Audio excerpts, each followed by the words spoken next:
atau kesuksesan terbesar kita bukan karena kita memiliki segalanya, tetapi kalau atau jika kita hidup benar dengan setia. Tetapi syukur kepada Allah yang telah memberikan kepada kita kemenangan oleh Yesus Kristus Tuhan kita. Karena itu saudara-saudara yang kekasih, berdirilah teguh, jangan goyah, dan giatlah selalu dalam pekerjaan Tuhan, sebab kamu tahu dalam persekutuan dengan Tuhan jerih payahmu tidak sia-sia. Amin. Saudara, segala sesuatu yang di luar kita, yang kita miliki, yang kita cari begitu rupa, pada akhirnya tidak lagi akan bersama-sama dengan kita. Jerih payah kita selesai, tapi dalam Tuhan jerih payah kita tidak pernah sia-sia. Amin. Rasul Paulus menulis dalam terang firman Tuhan yang diilhami oleh Roh Kudus mengatakan, orang percaya bukan dipanggil menjadi orang-orang biasa saja, tetapi dipanggil menjadi para pemenang, saudara. Amin. Masalahnya kita seringkali terkecoh dengan pandangan dunia. Saya keadaan begini, masa orang luar biasa? Saya miskin, masa orang luar biasa? Saya tidak punya kedudukan apa-apa, masa tidak luar biasa? Saudara, luar biasa di mata Tuhan itu berbeda dengan dunia. Amin. Di dalam mata Tuhan luar biasa jika saudara dan saya dengan setia hidup dengan benar. Rasul Paulus menulis yang mengatakan bahwa hidup kekristenan itu penuh perjuangan, layaknya seperti pertandingan. Tetapi dia bukan hanya mengatakan saja, saudara, tetapi dia juga memberikan teladan yang baik. Teladan yang baik bukan karena keadaan Rasul Paulus itu nyaman, tetapi justru di dalam keadaan penderitanya dia mengatakan, aku telah mengakhiri pertandingan dengan baik, saudara. Luar biasa. Berarti perjuangan itu dia lakukan dari awal sampai memutih rambutnya. Dia mengatakan pada akhir saatnya, aku telah mengakhiri pertandingan yang baik. Yang pertama. Yang kedua, dia tidak hanya mengakhiri pertandingan yang baik, tetapi dia mengatakan berikutnya, aku telah mencapai garis akhir, saudara. Itu pertandingan. Kalau kita tidak pernah mencapai garis akhir dan menyelesaikannya, berarti kita belum menyelesaikan pertandingan dengan baik. Amin. Tapi tidak berhenti sampai di situ. Rasul Paulus mengatakan juga, dan aku tetap memelihara iman. Inilah yang sempurna, saudara. Nah, saudara, di dalam usaha pun ada kompetitor. Selalu. Apapun di bidangnya, selalu ada kompetitornya. Nah, ini sulit ya. Selain sebab kita selalu membanding-bandingkan. Nah, kompetitor itu kan membanding-bandingkan. Kalau kompetitor di ekonomi, saudara, mana yang lebih murah ya? Oh, di sana lebih murah. Saudara, apalagi ibu-ibu. Kompetitor kita bukan orang di sebelah kita. Amin. Atau orang di sebelah depan belakang kita, bukan orang di sebelah kanan kiri kita. Kompetitor yang paling berat, Amsal 16 ayat 22, kita baca sama-sama. Orang yang sabar melebihi seorang pahlawan. Orang yang menguasai dirinya melebihi orang yang merebut kota atau pahlawan. Saudara, ada yang bisa menguasai diri kita sepenuhnya terus-menerus? Angkat tangan. Gak ada ya. Kita tidak selalu. Firman Allah mengatakan orang yang bisa menguasai dirinya adalah lebih dari seorang pahlawan. Supaya kita mengenali siapa kompetitor kita, dan Alkitab memberikan solusinya untuk mengalahkannya. Saudara, jangan khawatir. Firman Tuhan itu lengkap. Tuhan mengizinkan ada segala sesuatu masalah dalam hidup kita. Tapi Tuhan juga memberikan jalan keluar yang luar biasa. Amin. Nah, yang pertama itu kompetitor eksternal. Kenapa saya sebut eksternal? Karena datangnya dari luar kita, bukan dari dalam diri kita. Ya, contohnya, aku hati-hati loh ya.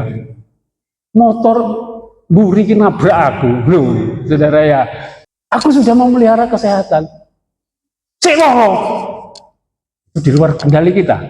Ada orang yang mengatakan sampai kapan yang Tuhan pencobaan ini nggak berhenti. Tuhan, pencobaan yang datang di hidup saya itu nggak pernah berhenti. Saya sudah capek, Tuhan, saya sudah bosan. Adakah manusia yang selesai melewati pencobaan? Mungkin pencobaan itu tidak selesai. Mungkin rumah tangga kita, Tuhan, rumah tangga saya begini, Tuhan. Sudah berdoa berkali-kali, tetapi Tuhan belum jawab. Kalau orang percaya menghadapi banyak masalah, yang keluar cuma keluhan dan persungutan, berarti kita cuma percaya di mulut, belum percaya yang sampai ke dalam hati.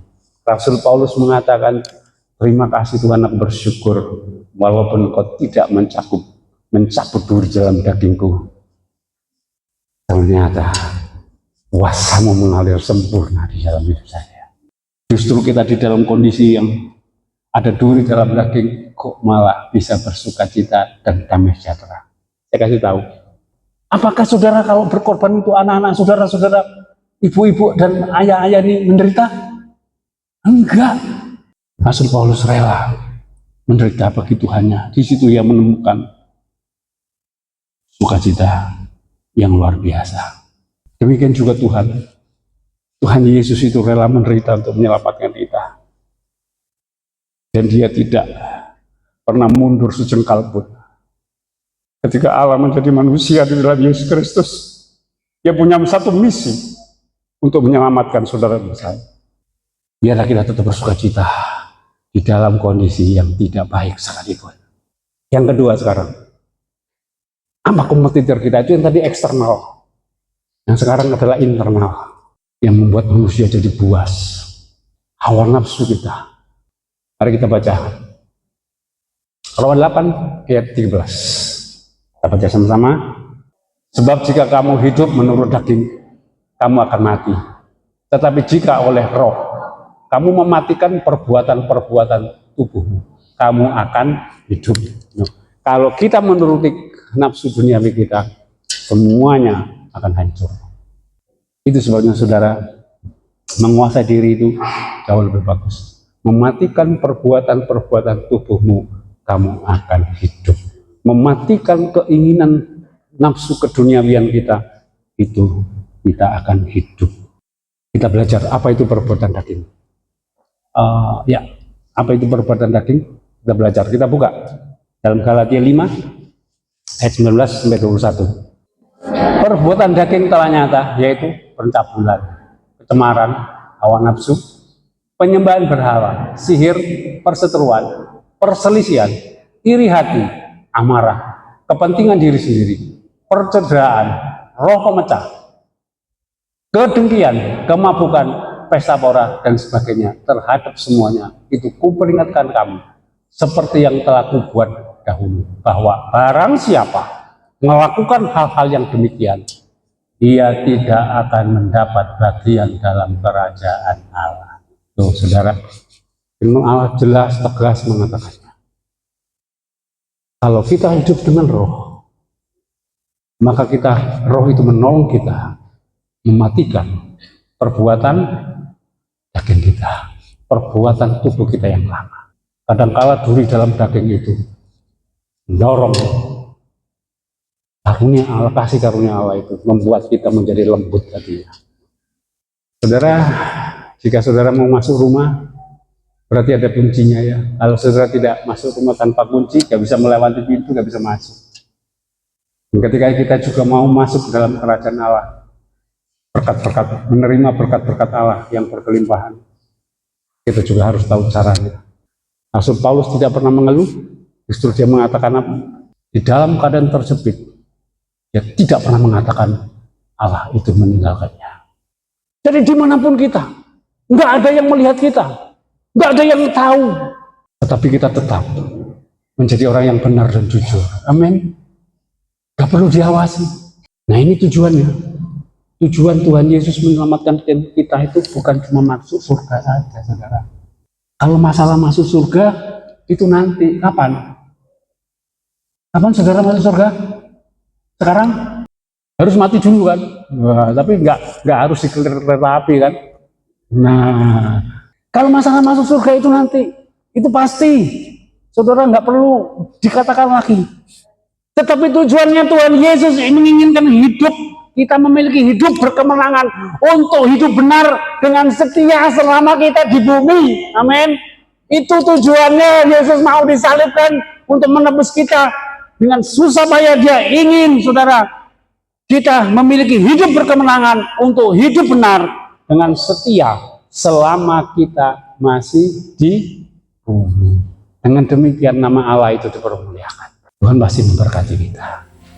Saudara, angkatlah roti di tangan kananmu. Dan ketika mereka sedang makan, Yesus mengambil roti, mengucap berkat, memecah-mecahkannya, lalu memberikannya kepada murid-murid, berkata, ambillah, makanlah, inilah tubuhku. Di dalam nama Tuhan Yesus.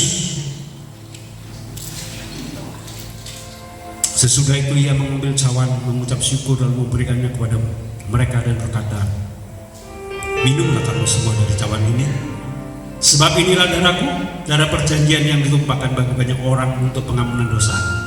Akan tetapi aku berkata kepadamu, mulai dari sekarang aku tidak akan minum lagi hasil pokok anggur ini sampai pada hari aku meminumnya, yaitu yang baru bersama-sama dengan kamu dalam kerajaan Bapa-Ku. Di dalam nama Tuhan Yesus.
Kekuatan Allah yang melimpah-limpah akan tetap menopang kehidupanmu walaupun dunia akan berubah sekalipun.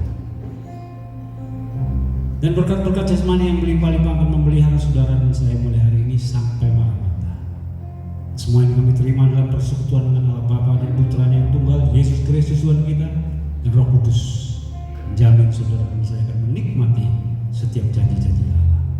Di dalam nama Tuhan Yesus Kristus yang percaya boleh katakan